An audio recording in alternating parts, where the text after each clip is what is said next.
I'm Mark Hennes, and you're watching the Skill Pilot Show, and today I'm with Michael Combs.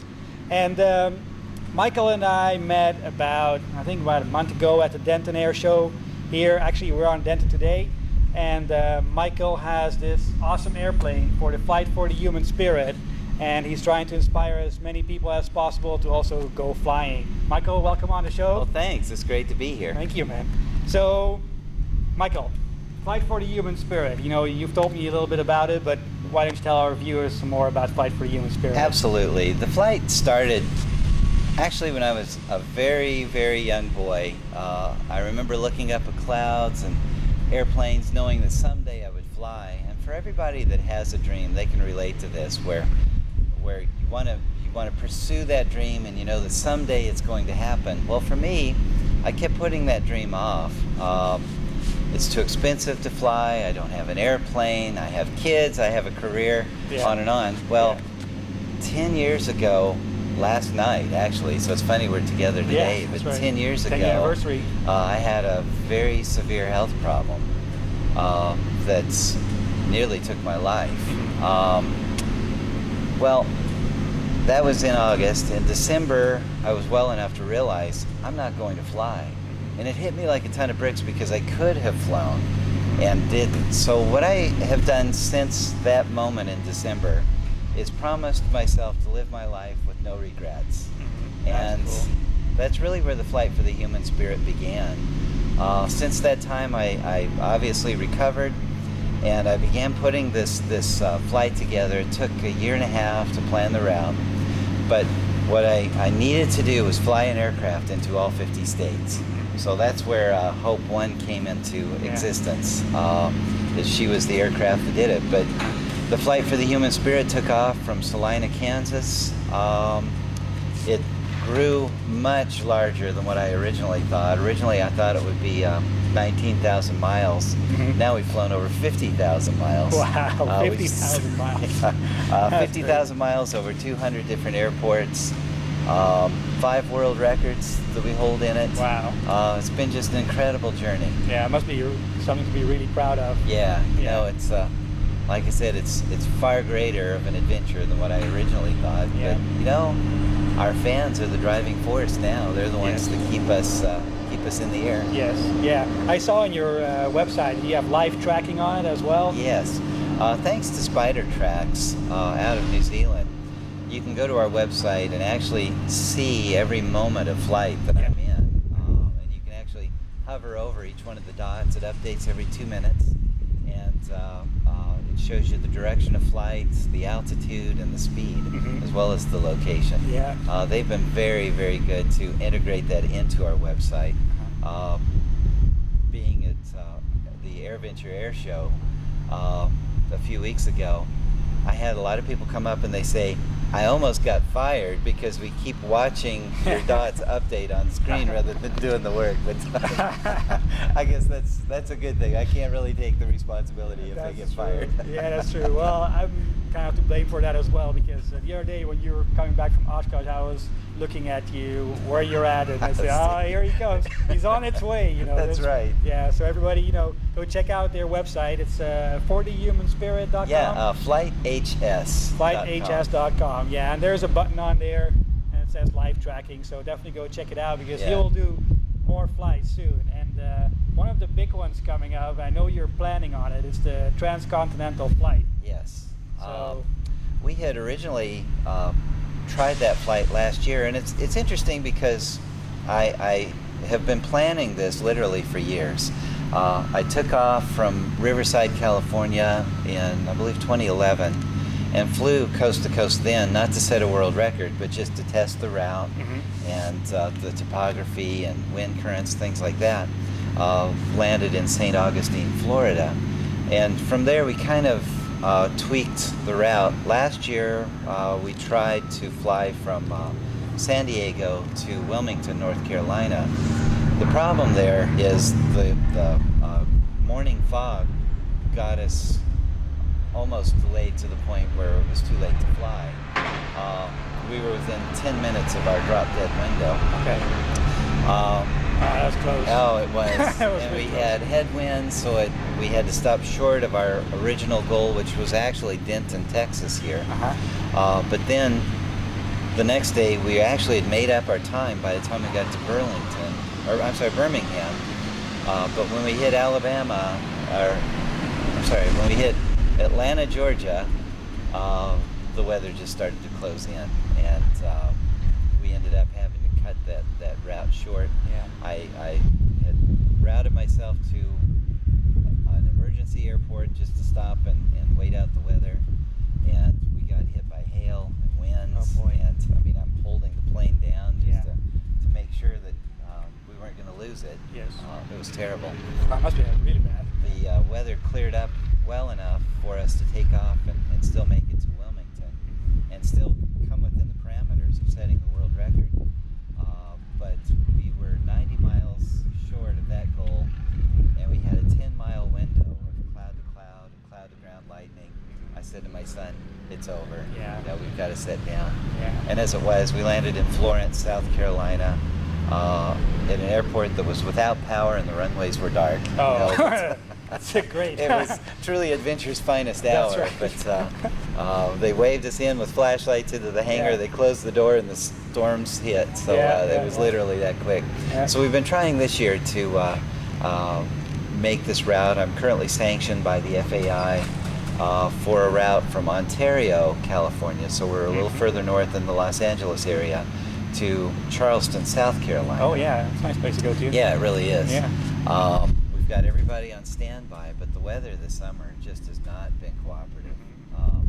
When you're trying a flight like this, you've got to have 2 flyable days. And it can be that I take off from Los Angeles and an hour later a big storm hits. Yeah. That's okay, that's behind us. And likewise, it can be raining on the East Coast the day ahead of when we're going to be there, but it can't be raining the day that we arrive. Okay. I don't mean just rain, I mean thunderstorms. Yes. And Yeah, bad. unflyable weather. Atlanta has had 36 inches of rain this summer. Incredible amounts of rain have fallen. In fact, we looked and there's 16 flood warnings in 16 states today. So we're just really on hold, waiting to take Hope One up into the sky and try this. But I'm running into a problem now where the flyable hours, because it's all VFR flying, and it's got to be during daylight hours, and of course after June the 21st the days begin to get shorter and shorter. That's so true. Yeah, that's true. we only have a few more weeks literally to try Wow. this, or it's off till next year. Yeah. But I will try it again next year Yeah, if well, we don't hey, make it. this So, year is not over yet. That's You right, can still that's make it, right. and I'll be checking you online and see if you make it, and I'll be following you guys for sure. Oh, I appreciate that. Yeah. So, you have been flying around. You said to 50 states, right? Yes. Yeah. Well, that's a lot. Now, which one was the most challenging? I mean, did you have some experiences that was tougher than the other ones, or it wasn't? That's a good question. Of course, I mean, this is the first light sport aircraft to have flown into all 50 states. So each state actually has its own challenges. It's the same as living in each state. I mean, they all have their own weather challenges from one event to another. Such as Florida, you have pop-up storms in the afternoon. Wyoming, of course, you have altitude. As far as logistics, Alaska was a tough one for us. All right. So I had to choose my route through British Columbia and work that way. But as it ended up, John King of the King Education or Aircraft Schools actually designed our route to go up there, and he completely changed the route that I had. So I'm very thankful to him for his time. And then, of course, Hawaii logistically was another tough one for us. Yeah, I read about that on your website, and I read something that your airplane got transported in a C5 Galaxy. Yes. Now, how cool is that? Yeah, that was very cool. Did you fly on the plane as well? Or? Well, I wanted to do a touch and go in the plane, you know. Yeah. It was an interesting story, but the FAA and the military and Hawaii worked together to get us on board the C5 with other performing aircraft. The Red Bull plane that Kirby Chambliss flies, Jackie B's plane was on there. There was a jet fueled dragster that Neil Darnell drives. actually flew on board the C-5, performed in the military air show with the Blue Angels, and was really quite an event. Yeah. It was an amazing event. And yeah, we did fly on board the C-5 with the aircraft as well. How cool is that?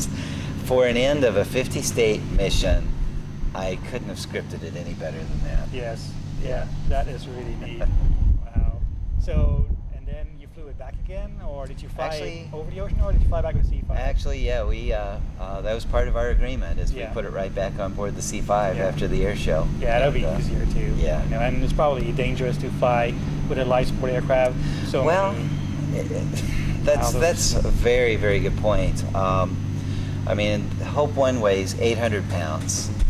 So and this is really the heaviest REMOS you'll see out there, but it's got extra equipment in it, and that's why it's heavier. But out of the factory, it weighs 670 pounds. So any turbulence, things like that, you're going to feel. But what made this flight, the 50-state mission, so historic was this was a factory-built aircraft, no modifications whatsoever. So if you were just to buy this plane from the factory, this is what you'd be flying. Wow. And of course we've added like the spider tracks and Yeah. a parachute and autopilot, Yeah, a things bunch like of that to it. GoPros. But, yeah, a lot of cameras. But you know, other than that, I mean, it's the same as what anybody else would be flying out there in the world. So what is it? What kind of aircraft is it? It's a REMOS, right? REMOS is a manufacturer. It's built in Germany. It's all carbon fiber. A Rotax engine. It's a 100-horse Rotax 912 engine. Been very reliable. I mean, in all of those miles I've flown, because I've logged over 50,000 miles in it. So this plane has actually flown the distance twice around the planet. Wow. Unbelievable. Yeah, that's amazing. And she still looks new. Yeah. Sure, she looks awesome. Yeah, thank you. Yeah. She's got a lot of love in her, let me tell you. Yeah, I bet. Yeah, that's certainly my baby. That's right. Yeah, when I just arrived here, he was already cleaning it. So I said, "Looks great. We don't need to clean anything." I was like, yeah, touch it up a little bit. Oh yeah. Yeah. That's right. That's how I am. Yeah, you're perfectionist. Like, well, whenever we land at an airport, even for fuel, such as coming back from Oshkosh, I was cleaning the wing each time. You know, just making sure. Get all the bugs out. Yeah, but people notice that, and you know, it shows your respect for what an aircraft can do when you treat it that way. Because to me, I am absolutely amazed. I mean, we're surrounded by some amazing planes here in this hangar, but I'm amazed still that men can fly. Yes. And I have a tremendous respect for anything that flies. And you'll always see me just touching the leading edge of any aircraft that I'm walking by. And to me, it just shows respect to what this aircraft can do. All right, Michael, so you're now in your airplane here. Let's have a look what all the gadgets you have in here. Well, our goal when we originally took off in 2010 was to make this the most technological light sport aircraft in the sky. And I think back then we had really accomplished that. We've got two Dynon flat screens here. There's two radios in it. The transponder, the 496 GPS. This plane is also equipped with an autopilot system. We've got the Xeon PCAS system, so we can see other aircraft and their relative position to us. It also has a ballistic parachute in it, which is nice to have just for the safety factor. And of course we've got the Spider Track satellite tracking system, and this is a great system because the sequence that I push these buttons will actually send different messages to our team. So it's a very helpful tool because I can say I'm 30 minutes out just by pushing a button here, or that I landed safely. And then of course we've got the ForeFlight pre-flight system inside Hope 1 on the iPad as well. So I love this because I can it's got all of my charts in it from one state to the other. I can zoom in on airports that we're coming into to make sure we're at the right runway, and I love ForeFlight. We use it for a lot of our pre-flight. And then of course our route planning, we use the Flight Prep software system because I like the profile view on it. We've also We've also equipped the aircraft with nets. Just for safety viewpoint, we've pulled as many as -2 to -4 Gs sometimes in this aircraft, just from hitting thermals and wind shear conditions up in the sky. So the nets are very good to secure our cargo, and we've put a lot of other nets in here because this aircraft was laid out for the sake of doing endurance flying. So we're not up in the pattern very much. It's very rare for me to do a flight that's less than 100 miles. So it's really laid out to make sure that we have everything that we need within an easy, quick distance, as well as all of the equipment here that we need to accomplish these flights that we've been doing. Yeah, it looks like you're very comfortable in there. You know, I have, many times I've flown this airplane 6 to 8 hours in a day. I'll get a few hours of sleep and be at the airport the next day, and I'll open the door and say, doesn't look very welcoming, you know, but I feel very, very safe in this aircraft, and it's wearing very well for an aircraft that's flown as far as it has. Yeah. It still looks brand new to me. Absolutely. Thanks, Michael. Absolutely. Yeah, it's really inspiring, Michael, because Thank you. You know, the fight for the human spirit, I'm sure you've touched a lot of people's heart, and they want to go fly also. You know, that's what this is all about. You know, get more people into general aviation, get them flying because it is so beautiful up there. It is. And you know, I'm sure a lot of people, if they see a setup like this, you know, it's a great way to start flying, I would say. It is. You know, and I'm glad you mentioned that because, well, last year, and these are just the people that contacted me, but last year I was contacted by 55 people who are now taking pilot lessons because of what we've done with this aircraft. And it's awesome. Cool because I'm just one guy, Yeah. you know. Yeah. This was a grassroots project. I mean, think about when the Flight for the Human Spirit started. I didn't know how to fly. I didn't have any money. Didn't have an airplane. And yet I had this dream of flying into all 50 states, Yeah. you know, and this shows what you can do if you just put your mind to it. So now we've got other people saying, I can fly too. Yes. But likewise, we also have other people who, they're not interested in flying, but they have other dreams. Yeah. Last year at Oshkosh, I had a gentleman come up with a photograph of a restaurant. Mm-hmm. And he said, this restaurant exists because of the Flight for the Human Spirit. He says, I don't want to fly, I don't need to fly, but I wanted this restaurant. Yeah. And so I started it. That was my dream. Oh, that's So great story. it's just fascinating what you can do. Yes, absolutely. Now, obviously you have your website where people can go on, flighths.com. Yes. And I saw you also have books on there. So you're a writer also? Yes, I am writing. Boy, I try to get at least 2 books a year is my goal out. We recently released a book called Hope for the Human Spirit, which has done very, very well. And it's really a book that if you're just needing some hope, you just can open it up at any page and read in it. And that's doing well. Currently, I'm working on a book called How to Plan a Cross-Country Flight. Mm-hmm. Oh, that's gonna be interesting. Yeah, and that's just shows what I do, what my tips are for planning, and it talks about hydration and food and emergency preparedness, as well as how to prepare your route so that you're not getting into situations where your aircraft isn't capable of flying it, and such as over high mountains and things like that. Very cool. And then, of course, next year we'll have the book Hope for the Human Spirit that will be out. I'm sorry, that's the one that is out. Sorry. Yeah. The Flight for the Human Spirit. All right, Flight for the Human Spirit. So that's that one will be just documenting this adventure. Yeah. But it's not.